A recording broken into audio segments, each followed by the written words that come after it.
Calluses on the fingers of her left hand, brown discoloration on her jaw. She's a string player. Natalie Dreisner, 24. Manhattan Symphony Orchestra. I take it she didn't slip in the shower. And one shot to the head. Entrance wounds in the right temporal area. Singeing and smudging. Up close and personal. But the shell casing's over by the makeup table. There's also some deep muscle bruising on the left side of her neck. Defense wounds on the hands and the arms. She put up one hell of a struggle. So after he pops her, he drags her in here, covers her up, and makes her comfortable. Yeah, real labor of love. The cash is still in the wallet. Jewelry still in the box. Violin still here. Anything appear missing to you? Like I said, I just patrolled the grounds. Did you hear the gunshot? Rooms down here are soundproof. Can't hear nothing from the outside. Any service exits nearby? 2 on the basement level. All right, let's go. Layout down there's like a maze. Got lost a few months ago. Was howling and banging an hour before anyone heard me. We'll drop breadcrumbs. She was killed just after the reception. You got a guest list? Mostly blue hairs with season tickets. Whoever did it knows his way around. The place is like a catacomb. Miss Dreisner ever complain about anybody harassing her? Any stalking fans? She had her share of fan letters, nothing ominous. The classical audience is a rather staid group. Were there any men in her life? Boyfriends, ex-boyfriends? None that I knew of. Between rehearsing, performances, and tour dates, she wouldn't have the time. Frankly, the only quality time I share with my wife is during rehearsals. She is a harpist with the orchestra. That night at dinner, she told me that she'd finally decided to sign with us. Ironic, isn't it? She was leaving the Manhattan Symphony. Going solo would have put her on another level entirely. Recording contracts, TV appearances, international tour dates. Sounds great. What was the problem? Carl Rager didn't want it. I tried to talk with him, didn't get very far though. He said they were joined to the hip. I knew from her that he had this Fengali-like control over her. How so? Really not my place to say. A subpoena can make it your place. They were having an affair. For how long? A year, maybe more. It was taking a huge toll.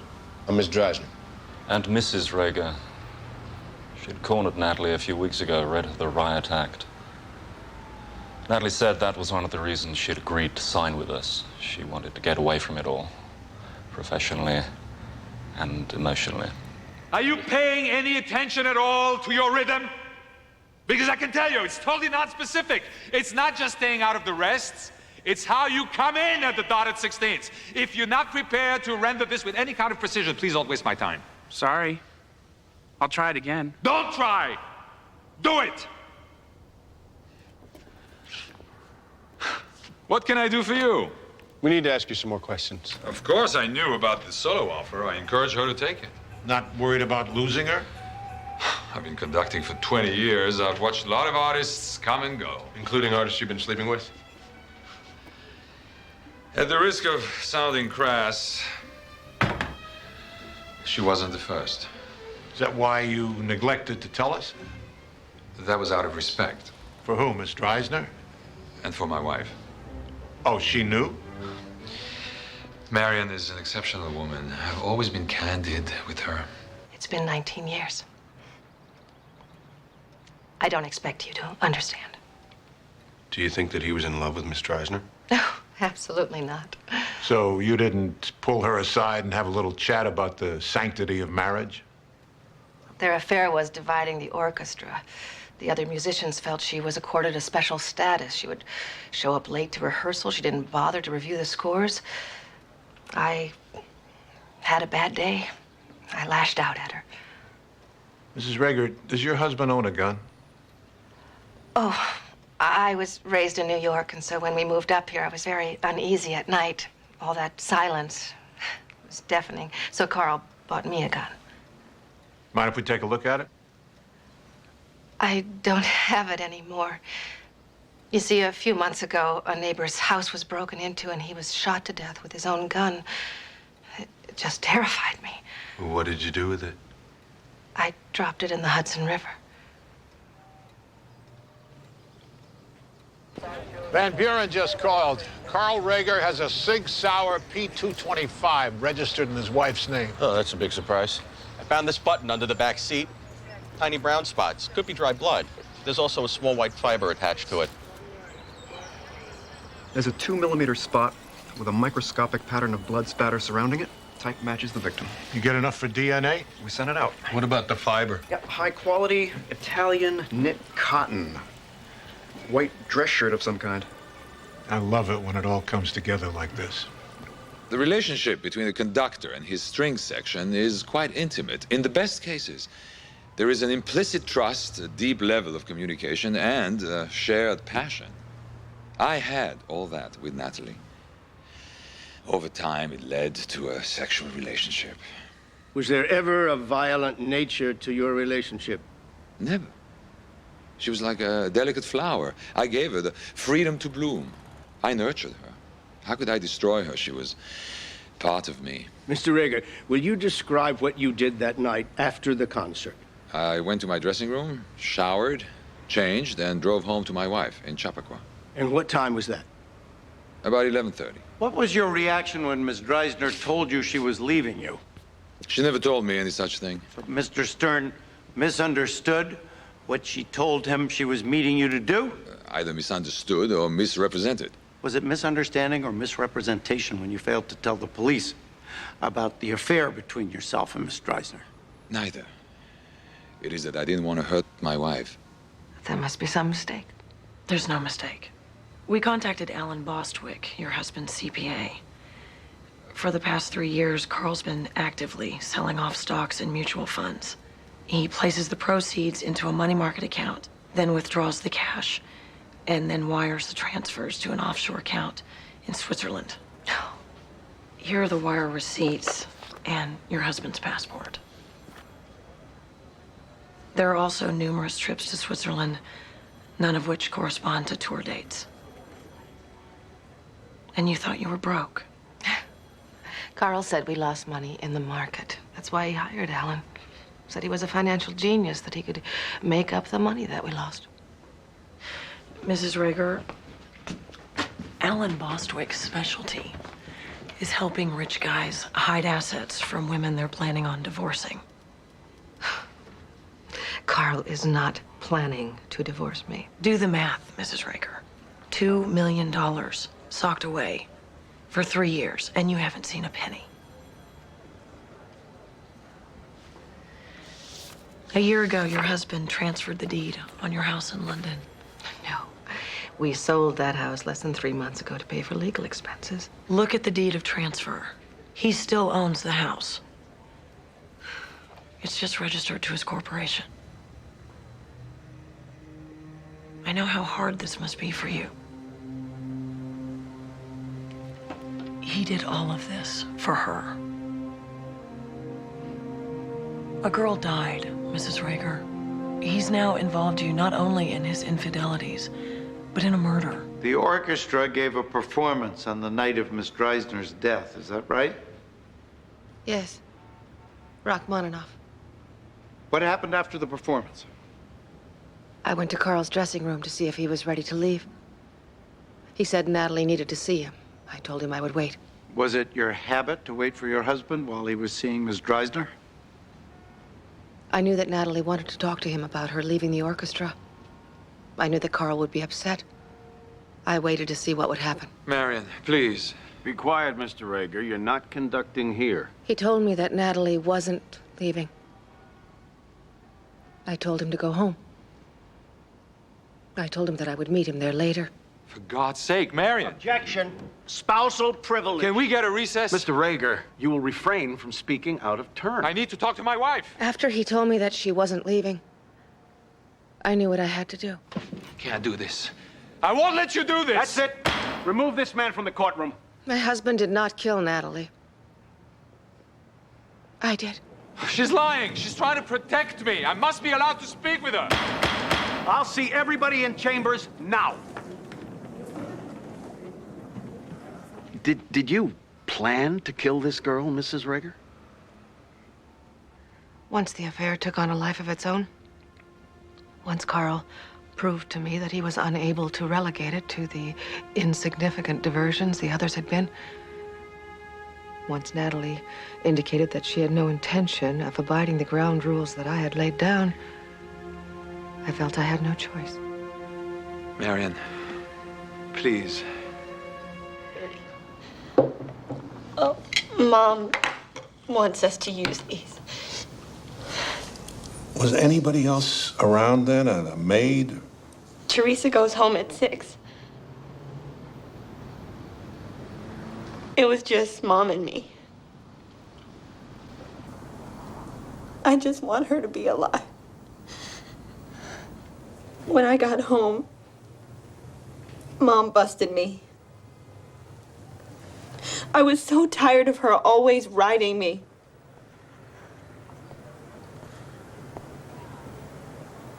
I just wanted to rub it in her face. Steve was the one thing that I had that she couldn't take away.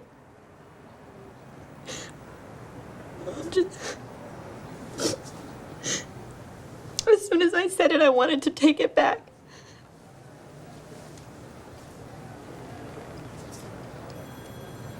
Steve came home, and Mom let him have it. She wanted him out of the house, and I said that I would go with him. She went crazy. She screamed that she would leave him with nothing. She started hitting him. And he punched her and he threw her. And she hit her head and I saw all of this blood.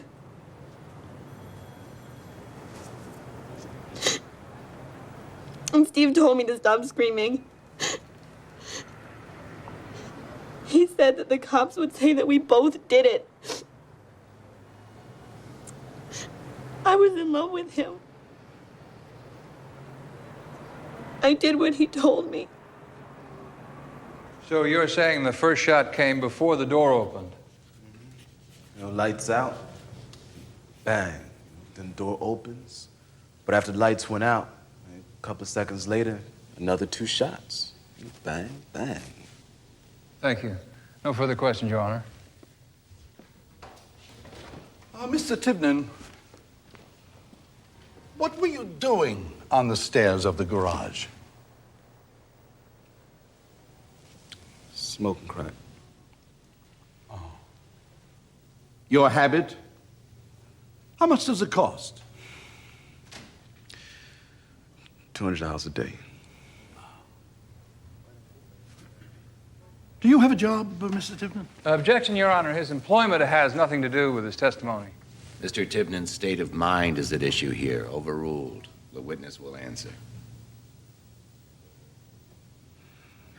I sell books, magazines on the streets. Does that pay for your crack habit? People do a lot of reading. Thank you, Mr. Tibnan. In your autopsy, you examined the entrance wound on Mr. Ralston's body. Yes, I did. What were your findings?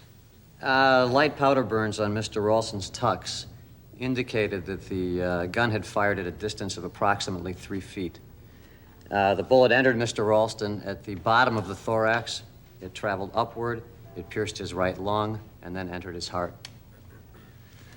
From that description, Mr. Boruck, can you tell the height of the person who fired the gun?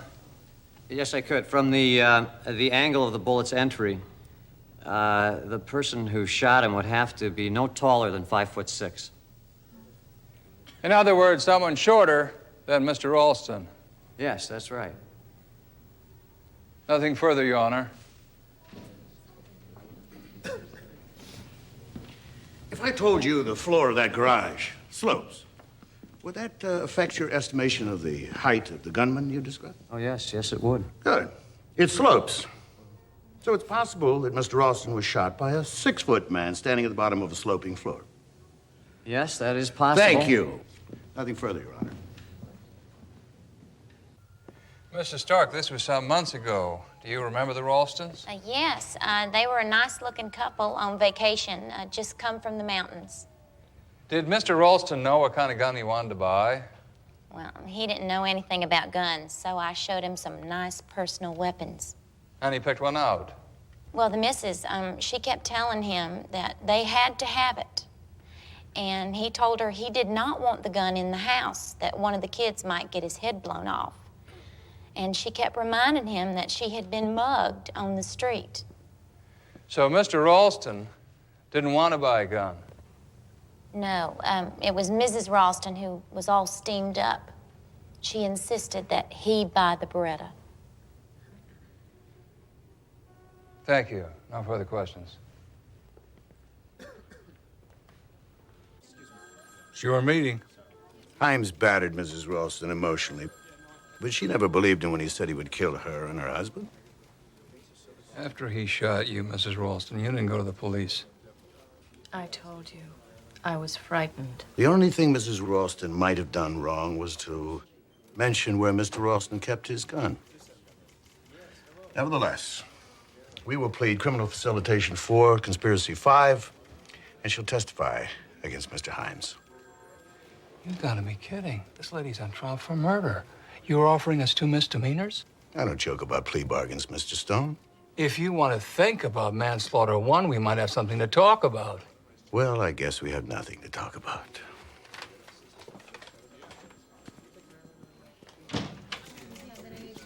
They're not biting. She doesn't think we can convince a jury. And plea it out at man 2. Slap on the wrist? Since whence 2? Acquittal's better than Take one more run at them.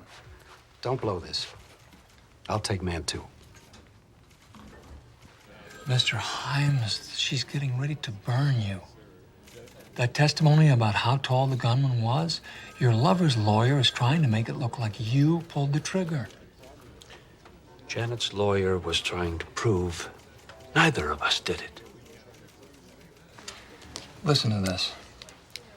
This is a transcript from one of the interviews of Mrs. Ralston after you were arrested.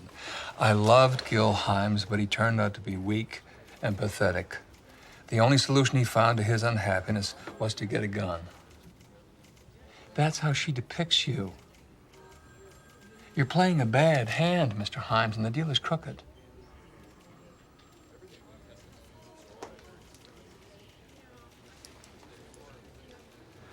Suppose the murder weapon should happen to turn up.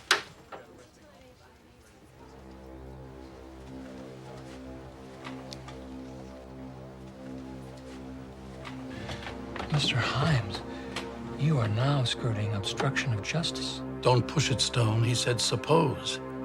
And he's on trial for murder. Suppose we add obstruction. Suppose you never get the gun.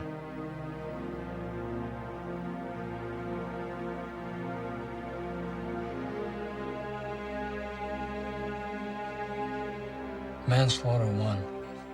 You lose. That jury will never convict.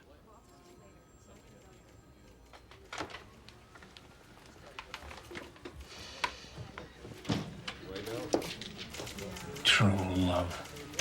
They'd sell each other for a nickel. Give Victor Norris a call. You said you had something we'd want to hear? Rumor, Mr. Himes is thinking of producing the murder weapon.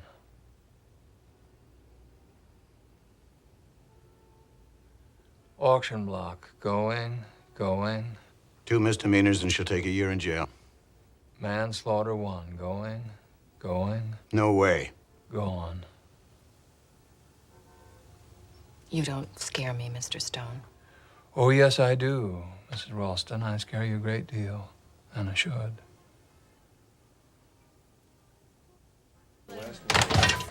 There's another offer on the table from Mrs. Ralston. This is an idiotic game. She's up from 2 misdemeanors to jail time.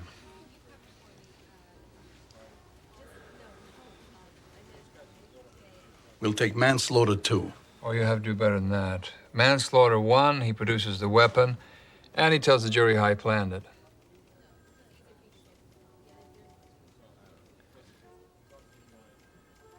Whoever gets to my door first.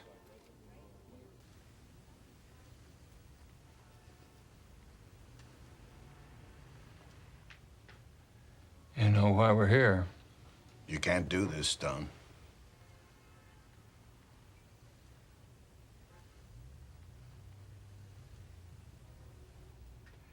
Last chance, ladies and gentlemen.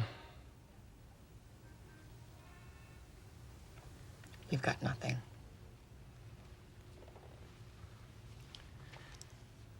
Manslaughter 1. Sold. Damn fool. We would have been acquitted. They've got nothing. God, you are a pathetic limp. Oh, God. You are such a gutless.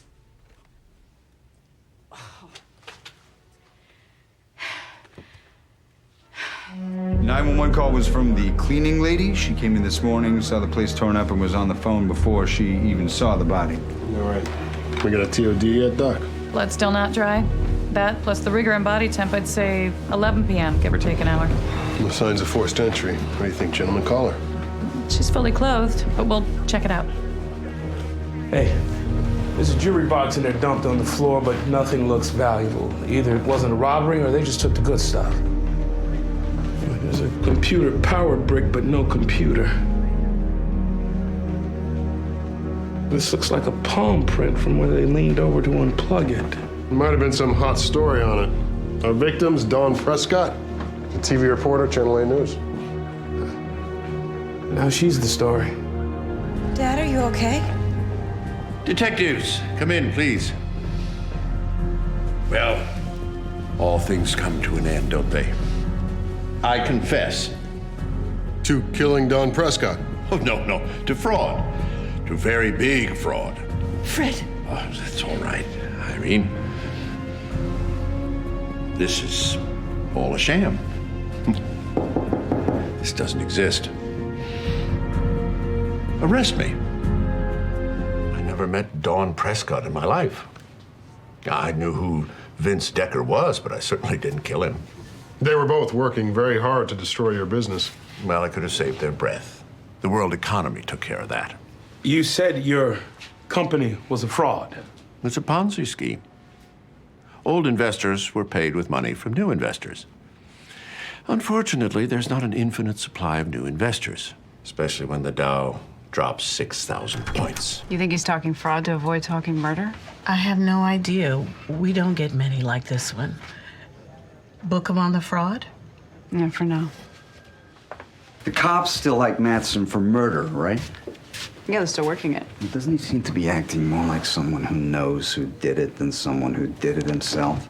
Begging to be arrested. He requested protective custody at Rikers. He's afraid he's gonna be next.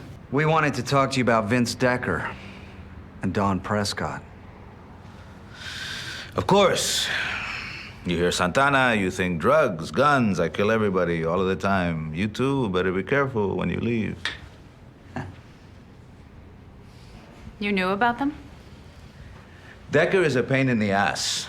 And Prescott, she's a beautiful woman, but a reporter, so a pain in the ass, by definition. Did you know they were working on a story that would shut off the flow of new funds into Mattson's hedge fund? Miss Prescott should have stayed with the polar bears, but I didn't kill anybody, although I would like to strangle Mattson. Figure of speech. We know from your office records you met with Santana on a regular basis. He was a client. Did you tell him what Decker and Prescott were working on? Do you have reason to believe that he had them killed? What if he doesn't? David, no. Just a minute, Fred. Pretend it's all true. And Mr. Mattson testifies that Santana was aware that Prescott and Decker were jeopardizing his investment. And that Santana made comments indicating that he would take care of the situation. What happens to the fraud charge? It could be reduced. I would need protection for me and my family. It's not out of the question. See what you can do. If we make any kind of deal with Mattson, outraged citizens will tear this building down, brick by brick. Just forget it. And a gangster gets away with 2 murders? Find another way. You need Mattson's testimony? Yes. Where's his soft spot? What does he care about? He's worried about his family. He wants us to protect them. I have a better idea. Arrest them. Then, if he gives you what you need, let them go. Why are you doing this? My husband's confessed. He's going to jail for the rest of his life. For fraud, this is a murder investigation. What murder? This checkbook. Who are these people? Arnold Coleman and Hannah Daly. They have office next to their names. My husband's assistants. I wrote some of their Christmas checks. Good enough? I guess. Mrs. Matson, you're under arrest. For Christmas checks? The district attorneys will explain everything. We got Mrs. Matson's prints when she was booked. They weren't in the system before then. They're a definite match? They matched the prints found in Dawn Prescott's apartment, where it appears someone leaned over to unplug the computer. The missing computer. We were just using Mrs. Matson as a lever. Dumb luck, counselor, there's more. We looked into Mrs. Matson's cell phone. Its GPS chip puts her on Dawn Prescott's block at the time of the murder when she got a call. From who? From her daughter. Do you remember the night of March 13th? My mother left the restaurant early because she didn't feel well. I called her around 11 to make sure she got home all right. She said she was tucked up in bed with a good book. What does that have to do with anything? You called her on her cell phone, not the house phone, right? The house phone didn't answer.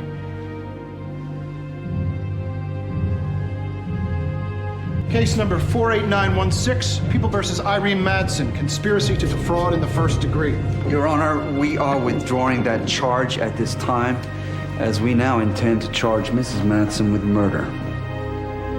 We got Delaney's testimony. He told Matson what Dawn was working on, and since the Matsons apparently discussed everything, there's no doubt he passed it on to his wife. No doubt. No reasonable doubt. Yeah, we're running Mrs. Matson's wardrobe for traces of blood, checking her country house for a gun. She's not a pro. The police will find something. So she goes up for 25 to life. We're piling the counts on Matson. 2 of his investors killed themselves. He'll do 1,000 years. Mr. Matson is prepared to testify now, without preconditions. Testify about what? Santana. He killed Vince Decker and he killed Dawn Prescott. The timing of this is a little, convenient. You're charging my wife with a murder she didn't commit. Santana killed Decker. Not by himself. He told me that he'd had him taken care of. He asked me if there were any loose ends. He didn't want any bad news about the fund until he got his money out. The man terrified me. I told him about Dawn Prescott and the story she was working on. And he told me she'd be dealt with. And you expect us to believe this and just let your wife walk free? My wife didn't know anything about Dawn's story. I told Santana, but I didn't tell her.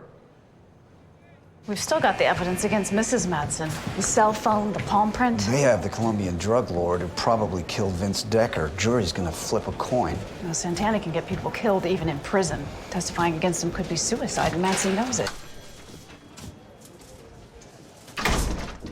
We have a case against you, Mrs. Matson, but your husband's offered an alternate theory that we're obliged to explore.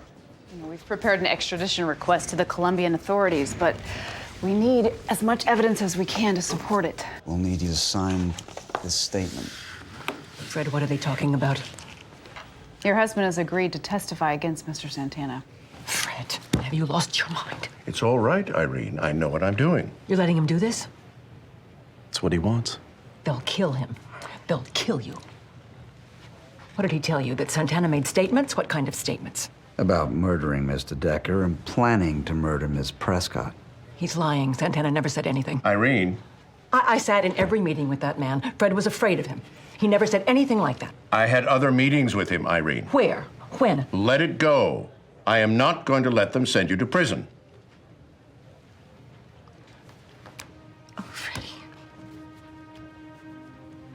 No. For the rest of your life, Irene. I can't stand to think about that. So you'd rather be dead?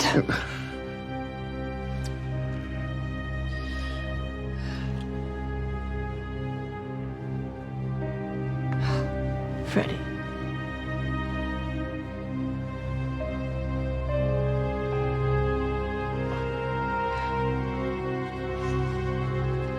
I went to see that girl. I knew what she was doing. We only needed a little more time. There were some Arabs that were wanting to invest. I offered her money. She didn't want money. She just wanted a story. She kept asking me questions. I was not there to answer questions. She wouldn't listen to reason. She wanted to destroy us, Freddie. You and me. After 30 years, I couldn't let that happen.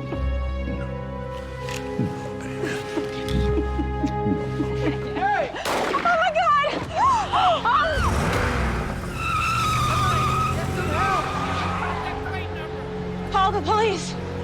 Someone call the police! Oh my God. Oh God. Took one to the chest. Emmy says it was up close and personal.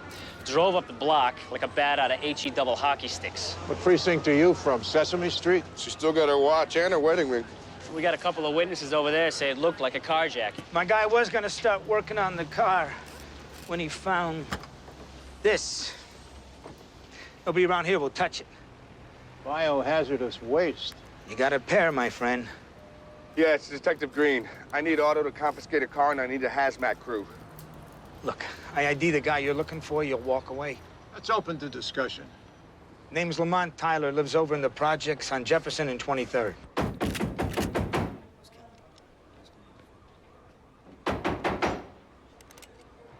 Yo, Trice.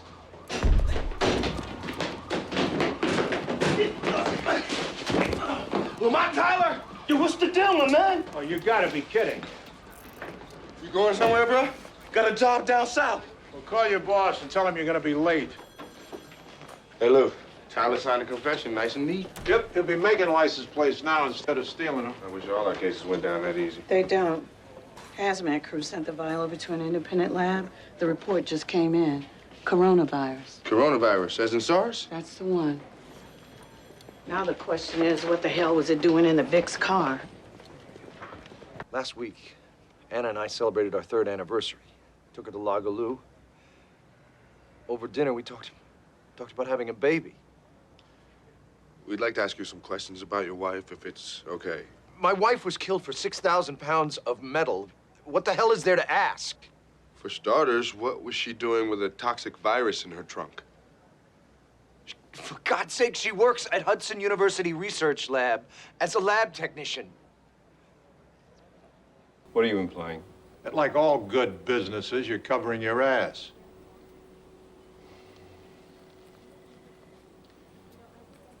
We do a detailed background check of every employee before we hire them. I interviewed Anna personally. I don't usually make mistakes like this. Like what? Anna's maiden name was Ozaria. She was born in Saudi Arabia. Her father passed away last August. We went to Riyadh for the funeral. She spent some time with her brothers. Was there anything different about her when you returned to the States? Yeah, of course she was different. Her father had just died, and her mother had passed away 6 months earlier.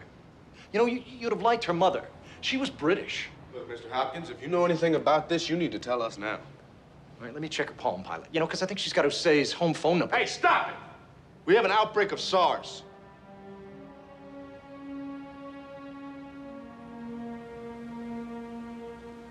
St. Mark's Hospital. There are 2 strains of SARS virus. The Singapore type, which caused all the problems for our friends up north, and... Let me guess, the other one is from China. Oh, I see you're current with the medical journals. No, we have a friend who imported a whole batch for antiviral research. Patient 0, Doctor? Patient 0. A journalist named Janine Wilson, who recently returned from a medical symposium in Toronto. By the time she presented with respiratory symptoms, she transmitted the virus to everyone you see here, including her 4-year-old son, Tanner, who isn't progressing as well as we'd like. Poor kid, he's got rheumatoid arthritis as it is. Can we talk to her? Follow me? That bastard. What in the world was he thinking? What are you referring to?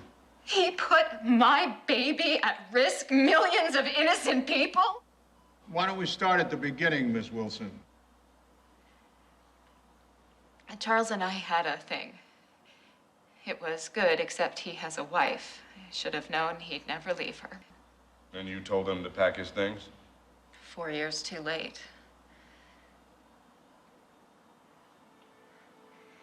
The B12 shot. That had to be it. Blanchard gave you a B12 injection? Every week while we were seeing each other, I have chronic fatigue. The last shot was right after I came back from Toronto. He came over to beg. I can't believe I felt guilty about infecting my child in the name of my so-called career, and all along it was that son of a bitch. Can we come in, ma'am? See, Doc, some people still make house calls. What's this about, Charles? So you're gonna have to come with us. What are you doing? Just call a lawyer, Elaine. Charles Blanchard, you're under arrest for the attempted murder of Janine Wilson. You have the right to remain silent. Anything you do say, Janet won't be used. He was doing better yesterday. And then this morning, he woke up with a fever of 103. They've released everyone else. I pray to God that bastard rots in jail. I don't know if he will, Janine. I thought my virus was the same as that in the vial. It was. It got into me somehow, damn it. It had to be the injection. You're probably right.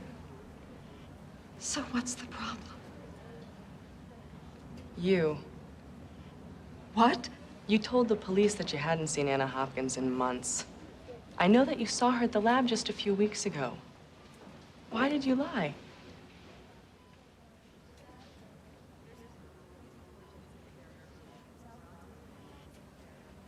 If you expect me to start throwing dishes, you're mistaken.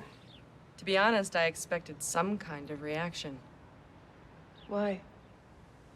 Your husband not only cheated on you, but he fathered a child with another woman. I never wanted children. That's not the point. No, your point is that I should feel betrayed, minimized, used. Well, I hate to ruin your day, but I don't. Mrs. Blanchard, most women would... Are fools. Their husband cheats, and their first call is to the divorce attorney. I have to admit that would be my reaction. These are the same fools who stand by their husbands charged with embezzlement, or even murder. I'm sorry, but to me, those crimes are a bit more morally reprehensible. Excuse me. Yeah.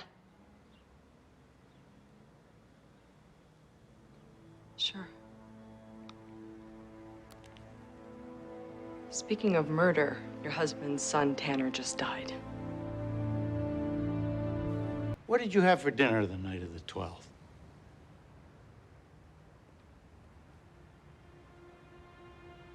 Prime rib. Did you and your husband have wine for dinner that night?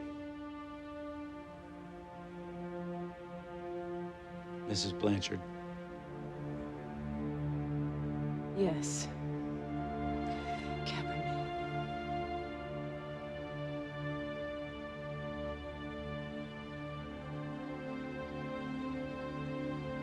I'm sorry. I can't do this. My husband is... You killed your own son. Objection. He was not home with me that evening. I lied about everything. Chambers, Your Honor.